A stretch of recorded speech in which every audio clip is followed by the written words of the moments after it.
Okay, Brother Shabir, this is a question from someone who says, I grew up Jewish and have been practicing Islam for a few months, and I find many similarities and very few differences. So can you comment on those similarities and differences? Yes, there are many similarities, and this has to do with the fact that we share a common religious history in terms of the revelation from God through many prophets and important figures throughout time. We have, for example, in the Quran, the story of the creation of Adam and the flood of Noah and the story of Abraham and his children. We have the story of Moses, who features very prominently in the Quran. Moses, in fact, is mentioned more than any other prophet in the Quran, many more times than the Prophet Muhammad, peace be upon him, is mentioned in the Quran. And we have many of the prophets spoken about. We have David, who is mentioned in the Bible as a king, and Solomon, another king in the Bible, but they are mentioned as prophets in the Quran.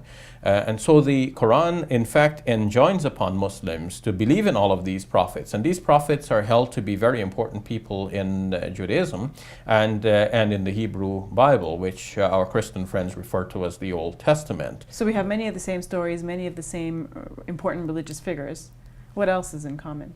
The belief system in that the Torah insists that there is only one God, the Shema Israel, in Deuteronomy chapter 6, verse 4, which our Jewish friends are required to keep always in the forefront of their minds.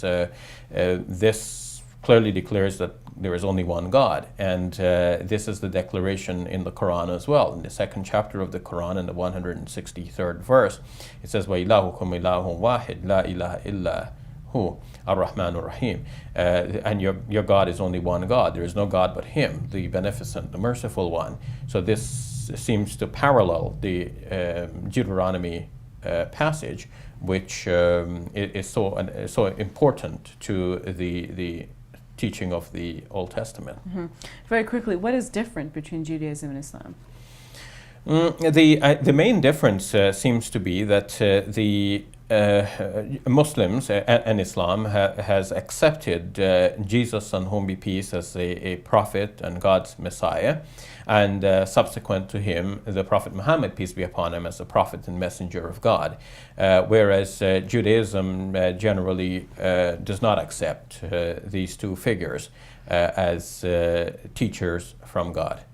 So are practices different between Jews and Muslims? In fact, many of the practices are remarkably similar, but when it comes to details of the practices, we may find, like the Muslim fast, some details of it are different. The Muslim prayer, some details of it are different. All right, we'll have to leave it at that. Thank you, Brother Shabir. You're welcome.